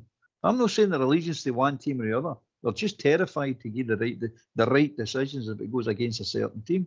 And we all know who it is. Everybody knows who it is. It's well-known fact. Even their supporters know who it is. They go up and pan windies in and make life hell for an official. That's why referees should be taken out of this country altogether. And they brought in referees back out the country so they can't get to them. Let the guys and girls they referee properly. But they're not going to get a chance to. And I'm cutting them a bit of slack here by saying that. They're not getting the chance to. But they're weak individuals with what they're doing. And the referees we've got at this particular moment are the worst batch referees I've seen in my lifetime. I don't know about you, but definitely in my lifetime. Aye. The poor, collectively poor. Well, Bo Valentine wasn't that good. Was he? No. Back in the day. There's a few. There's a few. Thistle scored a years. goal, remember? Was it Thistle? Aye.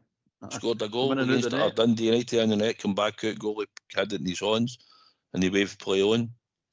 No. So, aye, he wasn't very good back in the day. But collectively, the point is all Bears making is as a group, collectively it's as poor as I've known it. You know, but aye, listen, watch this space. I think it's obviously been discussed because Mr. Martin was over it like a rash. And fair credit to him all better. It's got to do it, mate. I mean, he really has to go to do it. But as I say, I'm glad it happened in a friendly. So he's got a taste of it. Right, I'd hate this to happen in an important game during the season. To happen the first time, you go, "Oh, what happened here?"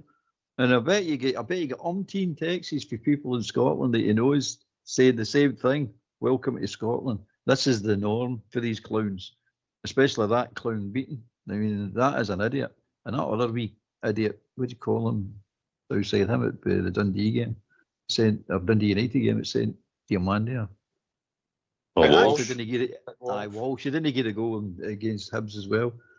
That is one serious bell end. That really is a serious bell end. And how did they get rewarded? He got a big game, didn't he? That seems to be the way, doesn't it? Aye. And again, let's get this out here. We're not saying we want any favouritism at all. We just want a level playing field. If one a Rangers player needs to be sent off for a legit reason, fair enough. If a penalty goes against Rangers for a legit reason, fair enough. Remember we started this, we saying Middlesbrough should have had a second goal, Albert. Oh, they should have. There's no doubt about that. They should have. But we try to be fair-minded about it all round for everybody. But we've got to point out the ones that's gone against our team, because our teams, we see our team more than we see anybody else. And that mob over there, I mean, you know, like they are. If they don't get a shy, they'll write letters to Downing Street and all sorts. So you know it's going all right for them because you don't hear a peep at them. There's nothing wrong. But having said that, they're normally listening. So having said that, they'll start, mate, we better cover this up and start complaining about stuff that's not happening, but just complain about it anyway. Cover it up. But they're kidding nobody on, mate. It's shocking. Again, I'm looking forward to the battle ahead because there is a battle coming. There is, and we're not taking this line down anymore. Yes, there seems to be a sea change at our club. I think the people. It's one that things are. I'm not saying it's revolution, but you can see a wee bit of evolution outside that. Well, we're going to have our Patrick Stewart's been quite vocal, hasn't he? I heard he was in Copeland Road at the weekend, mate, talking to a lot of people, mixed with the punters, asking their concerns. Yeah. Good. I think that's a fabulous thing, mate. Why not? Aye, and I think we'll be vocal. I think for the club, and as the season progresses, and if we're on the end of any howlers, I'm sure they'll come out and say it. But aye, we're looking positive. Listen, as Albert says, I'm in total agreement. If we've got a player that's committed the foul or 2 fouls and it's 2 bookable offences, he goes off. Obviously, he goes off. We just want a level playing field. But at the end of the day, we've got to start winning consistently anyway. It's not been all the decisions over a period of time that's cost us. Probably in some of the games it could have, because goals change games, and when you score first, you've got an advantage. But in saying that, I just hope that we get a settled team. We're going to be aggressive. We will put in tackles, hopefully, and hopefully we'll be refereed to the right sort of standard. But no, I'm looking forward to really kicking off, folks. We've got a big game on Wednesday, and we want to get through that. And I think we get about £5 million if we progress. And then it's Servette or Victoria Pleasant in the next one. So that's the big king we've got. And obviously the first game of the season, 5:30 kick-off at Fir Park, and we're looking to get off to a winning start. We'll get a big, it's mental, we'll get a big couple of weeks coming up, Albert, you know. Aye, definitely, mate. Definitely. Looking forward to it. It'll be hairy, but I'm still looking forward to it. And I'm looking forward to seeing some of the players that we've not seen. So, aye, what's not to like, mate? At least it's better than last season. We never had a party playing. You know what I mean? We get another refereeing decision against us. Let's go for it. Let's hope we're starting to evolve now. What I also think is crazy, mate, there's a potential again next week, Tuesday, Wednesday or Thursday, Southside, depending on competition we're in, yeah? Aye. Well, I think we'll be in the Wednesday, Tuesday slot. I hope you're right, mate. I hope you're right. And obviously we're strong favourites. But even if we're on the Wednesday, Tuesday spot, it's less than a week to go and nobody knows what night it would be. How crazy is that? I know. It's poor enough for you. Is that, mate? You don't even know what night it's going to be. But we've got again next week. It'll be a week tomorrow. And we don't know, it could be possibly a week on Wednesday. It's mental. Yeah. Or where we're playing. No, it's at home, mate. Is it at home, aye? If we go through Wednesday night, the first leg's at home, but we don't know yet if it's Tuesday or Wednesday, mate. And am I right in thinking, I heard somebody saying that Hibs are seeded in the UEFA Cup, but we're no? Is that right? Did I get that wrong? Did I hear that wrong? I don't know what you're looking at, mate. See if you can find it and send us it. Have a look, mate. I just heard somebody saying it. I told you before, stay off the Hibs sites. No chance of me going to one of them. Maybe I'm wrong. Maybe it's just somebody talking crap. A big week coming up, mate. The games are going to come thick and fast. Obviously, Wednesday night's massive. Then all of a sudden, all the focus is on Saturday tea time, yeah. And obviously, it's good old Scottish football. They don't give you a 3 o'clock kick-off. They give you 5:30 to give you the maximum rest for another European tie coming up potentially Tuesday, Southside. Good on the minute. Aye. I think at this time you want to get your team function. You want to get games in. We need to get games because we need to get the first team on the park all the time. And if games are going to come thick and fast, then that's what we expect. So you want to get enough players playing as regular. And the team that probably plays on Wednesday, he might make one change, maybe 2 at a push. I don't know, but if they all come through it, he might think that team will go again on the Saturday. So I think you've got to get a back four sorted out, a regular back four, and as long as they're all playing are doing what they're meant to be doing and playing at a good capability, then they'll probably stay in the team. But you want a settled sort of 11 that you can sort of look to. I think Asgard and Gismara There'll probably will be 2 that will come straight in at some point as soon as he's back fit, and Kamara's getting more minutes, so I'd imagine he'll be starting to become a regular fixture.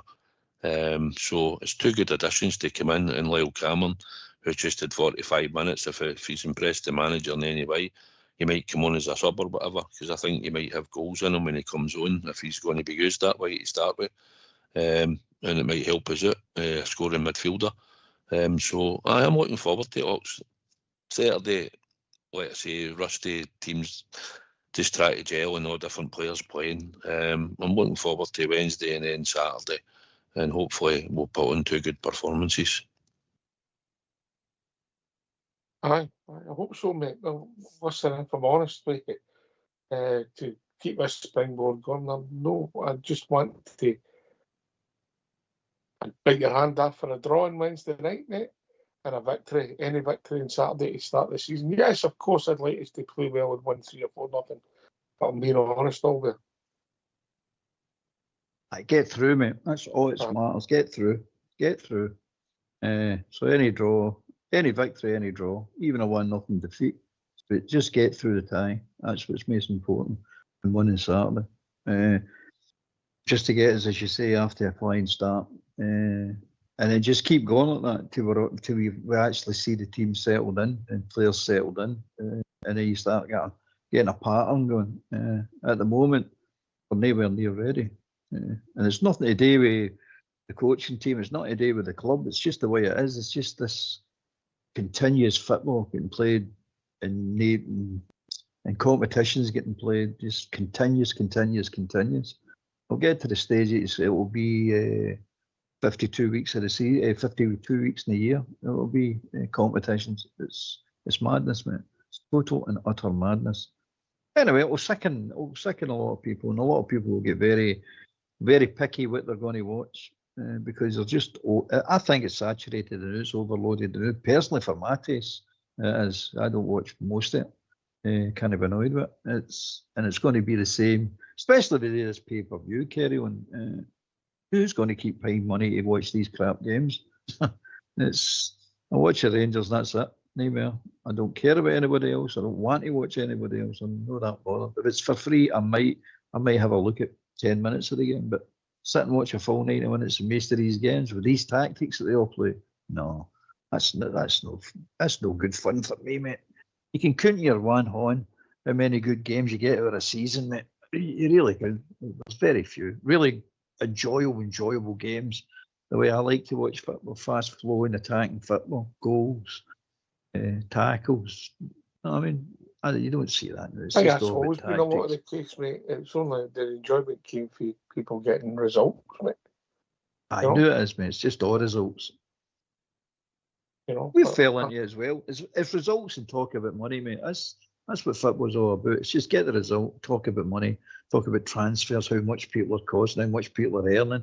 That's all about that. The actual football is a sideshow now. It's just a side. You've got that game they play on the computers. You've got all that. UEFA, is it? I can't remember what they call it. But you've got all that. All the byproducts here. But the actual football, the actual what you're paying your money to see and watch, it's pure crap, mate. Let's be honest about it. It's crap as a product. It really is. So, talking about transfers, obviously we've brought players in, players have left the club. One thing that's pleased me, Southside, is that the players who we're trying to get rid of, or the players that we're hearing we're trying to get rid of, is the ones that the vast majority have been pretty constant on here. Time to go, he's not going to cut it, proper, for instance. Obviously, with Batondo's the injury, we've heard about him. Ross McCausland, unfortunately, because we'd all liked Ross today. Well, you're still hearing about Ben Davis. Guys that we thought, right, aren't they going to cut it?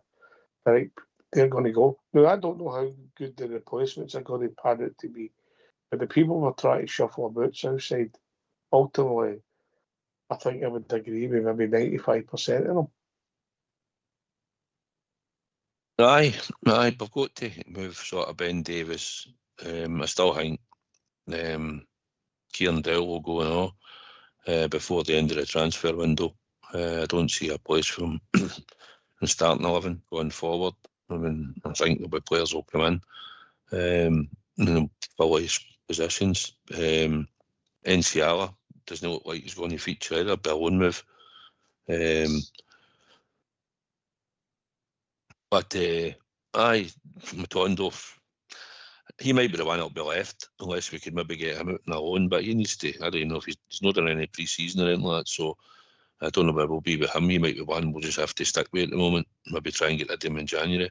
But Ben Davis would be one you'd hope to get. Leon King's obviously going to go. He wasn't doing the thing with either. St George's, so he'll probably go. He's been a regular anyway, but a young boy that's going to move on. And it might free up more space for us to get another player in at the back, because I think we will have to. Hawks were a wee bit overloaded. Ross McCausland probably go to the rumour is Aris Limassol, which I don't know if it's a permanent move or a loan move, but it's another person that's not going to feature in the first team, so we have to start moving some out if possible.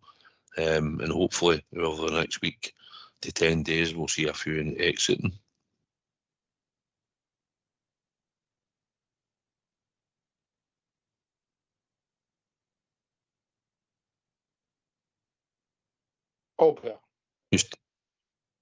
I agree with that, mate. I agree with that. But you're still, the old saying is, it's difficult to get rid of these people. You know what I mean? We all know that. But at the end of the day, they have to go. You have to go. As I said, there's no way these people, because they'll no go, can hold us back, mate. I know our squad's huge now. I know we're bringing players in, and players are not going. But as I said, you can't let them dictate the club.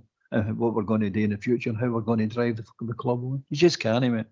It's pointless because the crowd were getting restless and fed up with this crap we're watching. So they have to go, but they're not going to waste time saying, right, we can't bring MD in until we get rid of them. It just can't happen, mate. And if it works out that we'll have to take fines for it, we'll have to take fines for it then. But they'll have to go. Proper, Davis, King, McCausland, Cifuentes, Matondo, and Ridvan all have to go. Get them off the wage bill, get them out. Got to go.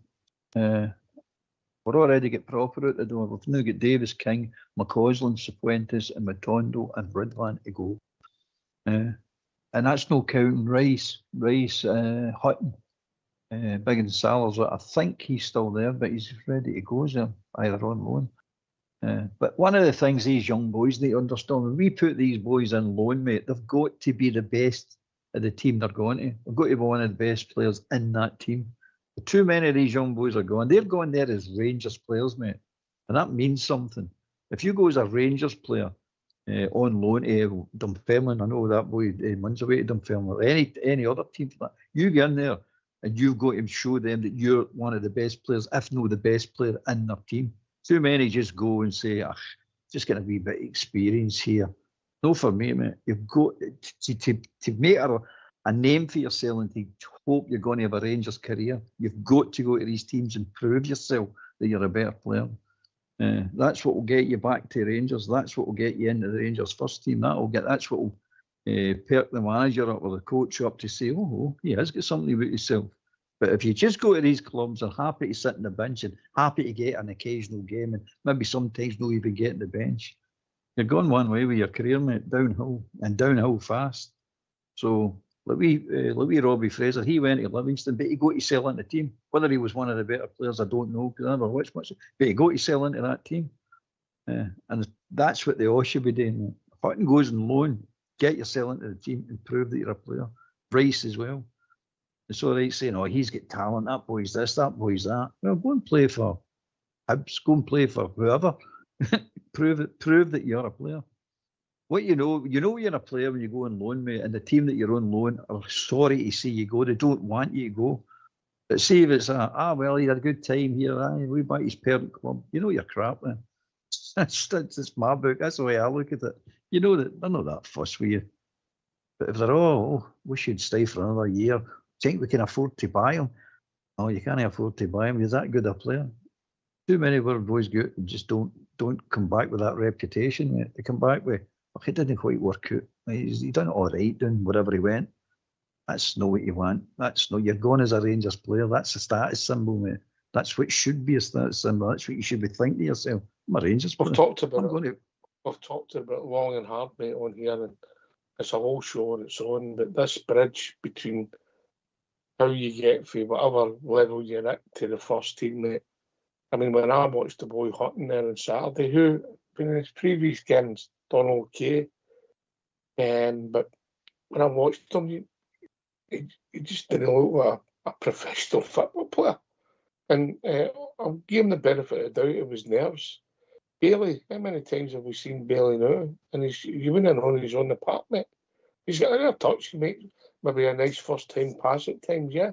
And then the other, if he's on for 45 minutes, the other 44 minutes and 30 seconds, mate, you don't see him. And that, when you're playing in that engine room, mate, you've got to do more than that, no? And I was pleased maybe they were trying to get him on the ball and put him back to centre back to try something to get him on the ball. You know, because you want them to do well, but you can only critique what you see south side. Some positions that the young boys are coming into might be a wee bit easier. Like Finlay Curtis, he's a young boy, right? He's took to it, he's shown confidence, he's saying he wants to push people out the road. He's had some decent games, and like you say, you would have took him off last week after 45 minutes, but the manager kept him on.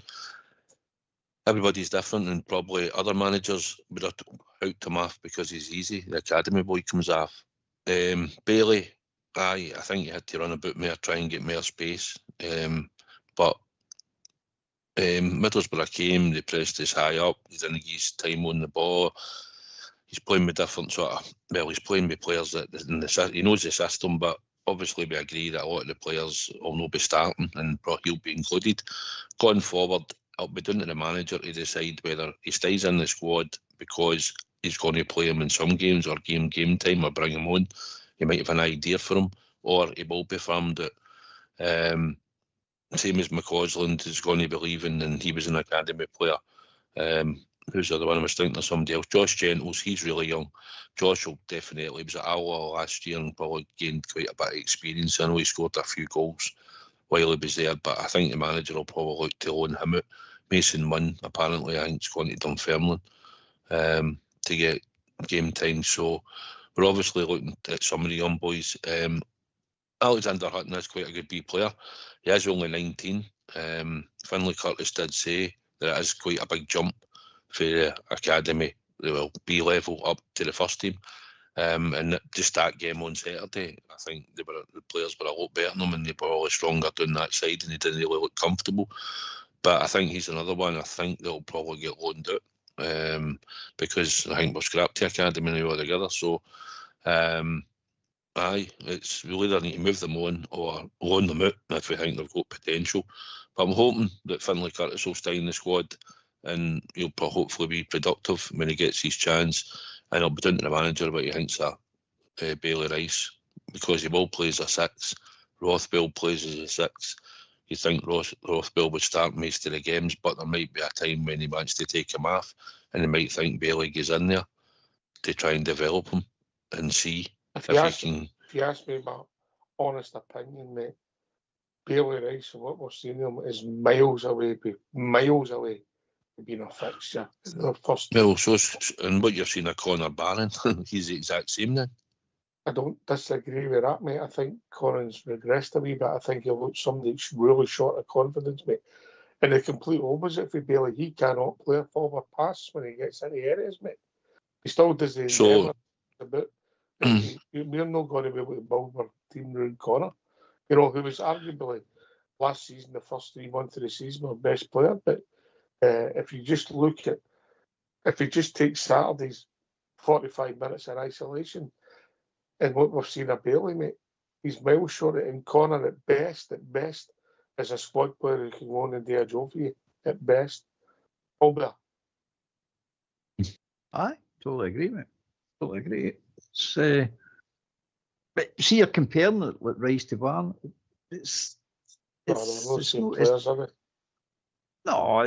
Apart from that, it's these young boys need to get a mindset in their heads and maturity, mate. And how do you do that? Well, I don't know how you do that. But what we're trying to do, and it's been happening for time immemorial, is loan players out to see if they can get this mindset into their head and maturity. Because you can talk to a 60-year-old, a mature 60-year-old, and you can talk to an immature 60-year-old.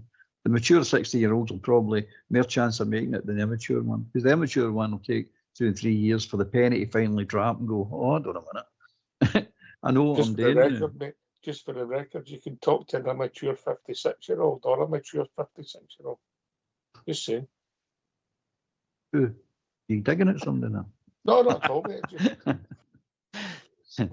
Right. So anyway, you know what I'm saying? It's maturity and mindset. And and what I'm seeing with these guys now, they talk okay. I must say, I'm listening to Boy Rice talk. He talks okay.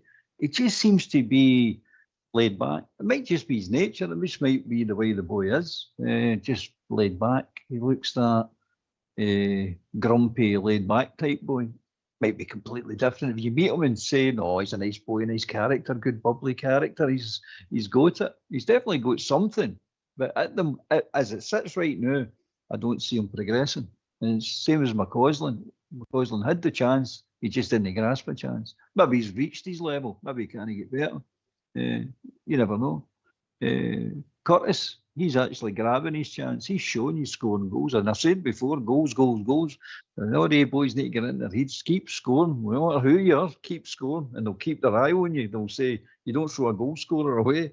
So, I don't know. Boy Hutton is the same. It's attitude, mate. As you say, he might have been just nervous at the weekend, so give him the benefit of the doubt. But if he's gone out on loan, he needs to go out and prove himself. It's just part and parcel of it. But a lot of these players, like Curtis and all of them, they've all been here for years, mate. It's not like this is new to them, this environment's new to them. They should be used to the environment by now. I mean, some of them are here for 12 years. I say, how long does it take you to get used to an environment? So in a professional setup I'm talking about. And I've been around professional football players all their life, basically. So there shouldn't be any problem with that. It's different if you're coming in at 16, 17, 18 to Rangers and you've never had any. But Jeffrey, he's not had any real experience of that level of football. So you can see, he's a lot of catching up to do. But he started off well. He started learning and he seems to have stalled now. He seems to be in a wee bit of huff because he's not getting into the team. He's just stuck in annoyed with us. He needs to learn. Because there's two sides to the game, mate. There's the physical aspect and there's the mental aspect. Exactly. You need both to play at a higher level. Exactly. Have you been harsh outside? I know you stick up for the youth a lot. You know, you would like them to get a chance to develop. I mean, well, you can say that, right? I'll be down to Russell Martin because they'll play him in the 6th role. So, Conor Barron could come in probably and play in there in a 6th role. And the inevitable one will be I just drop Raskin back down. But if Raskin's playing further up, that's where he's wanting to play him. I'm just saying, if he sees enough, it's a combination. Conor Barron can't do, but Bailey can do, right? Bailey can play the Hollywood passes all day long. He's done it only in one of the games, but in the B team, he done it regular into players, and it's landing right in front of him. When he really owns his game, he's a good technical player. He just needs the heart, probably, which only for what I see, I'm not saying he's no heart, but I'm just saying the way Conor Barron runs about the park and gets stuck in, if he used his energy, then I think Bailey would be a far better player. He's just not showing enough energy.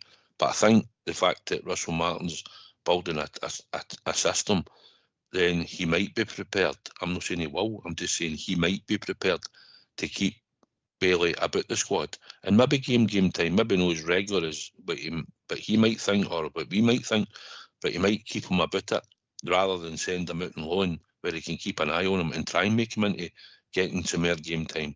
But he might be able to say, well, do you know what, I'll drop Rothwell because we've got this European. If we're successful, we've got a lot of games in August. So players will not play every single game. So that you'll have to rotate it, whether it's Bailey Rice or Conor Barron. I just use Conor because he's not really showed up and he's far better down the line than what Bailey is. And Bailey's getting criticised. So try to balance it up. Finlay Curtis is doing well now. And the young boy, Alexander Hutton's only 19 and he got a wee bit exposed to a bit more professional players around about him, I think. And hence the fact NCL isn't getting kept about. He's either must be going to loan him because he didn't believe he's got enough in him at the moment. So it's a manager's decision. And I'm hoping that Bailey might stay about the first team squad, not just know to get played and be on the bench every week. I'd like to think that we could bring him on in games later on and take players off. He might be one that might get a wee bit of attention to go and say, right, start showing us what you're about, and you can hopefully he'll grasp it up. And you've got to grasp your opportunities, mate. That's a term we keep hearing. I just don't see it. But just me, mate. I just don't see it. I think he wants to go and play regular and try and develop his game, mate. Get an arse strength his ball. You know, because I think we've got to watch that he's not the next Leon King, and that's with the greatest of respect to Leon King, because I think what we've done to that lad has been nothing short of criminal. But I will say about Bailey, if he doesn't get game time with that, or his contract, I know we just signed one there, but if his contract was running down, there's loads of clubs will come and get him. So he has a talent. He just needs to work harder. I mean, Albert spoke about that the very times we used to watch him for the B team. He has to work harder. But he has got the talent. He needs to be seen in a game, doesn't he? Southside. He's invisible in games. He needs to be seen in the game. He needs to be seen to be controlling the game. Be the man. And he's miles away from that. He's miles. I'm not saying he's not got the talent to do it, but he's definitely miles away from it because as Saturday's game proved, he just disappears, mate. Completely disappears. Right enough, he's got Barami in there next to him in Barron, who's having a shocker. Maybe that didn't help, but we can't keep making excuses for the boy, saying, oh, maybe this, maybe that, maybe the next thing. He needs to start. I know he's young. He's still young, very young. He needs to start showing up now and being an influence in a football match. The influence we all think he can be. Put it that way. So waking up. Does that mean he's out on loan? I don't know. I think they might not put him in loan. I think he's too young to go on loan. What is he? 17, 18 or something? He's still young, isn't he? I think he's 19. I think he's going to 19 or something, aye. 18, 19. He's actually older than I thought. I thought he was maybe the 17 bracket. Listen, nobody stood out in the first half on Saturday, so it's all right criticising or critiquing them. A lot of them stood out, mate, in the ring wide. Aye. But that's when he should take control of the game, mate. This is it. Because nobody's playing well, he should take control of the game. That's what makes the difference. Not, I mean, we couldn't dictate it, but we couldn't even dictate the game at that time. Do you know what I mean? We weren't doing it, and so I just think it's a bit harsh to back on him. But I'll admit with you, he didn't do enough, and he wasn't. Me passes here and there. If it was just Saturday or Southside, you'd just be saying it's a blip. It's every time he's had 45 minutes or every time he's had a chance. He's been pretty anonymous through the piece, mate. Aye, but like I say, if Russell Martin wants to try and work with him and maybe use him coming on as a sub, then I'd be happy for him to stay about the squad. But I'd not really so keen on him sitting there. You don't want him sitting there all season on a bench just to make up the numbers. You want him to try and come on and get some game time. Well, the good way to look at the boy Curtis against Panathinaikos. The first half he didn't play well. Nobody did play well, particularly. In the second half, he took control of his position. And he cuts in and scores a goal. Takes control, it makes a difference. That's why I'm looking at Bailey today. Boy Rice today. And all the boys for that matter. And every other team member disregard the age. You're looking for it today. Take control of it. Even though it's gone bad, step up. You make the difference. The trouble is we're all sitting back waiting and we're not playing, he's not playing, the team's not playing. Well, you do it. Lead it. Where we're going to get there. Sorry, mate. Anyway, gentlemen, we've reached that time of the evening. Last word for your good self. Albert.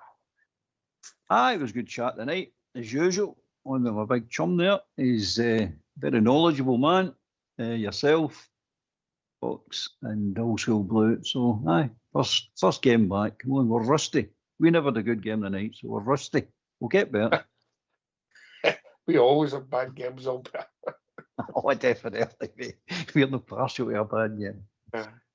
Cheers, mate. Good to hear from you as always, mate. Cheers, bud. Southside. Aye, we're back now, that's it. Monday to Friday and Saturday or whatever, but so this is the season starting for us, and hopefully we get looking forward to Wednesday night. Hopefully we'll get I think we'll score, no problem.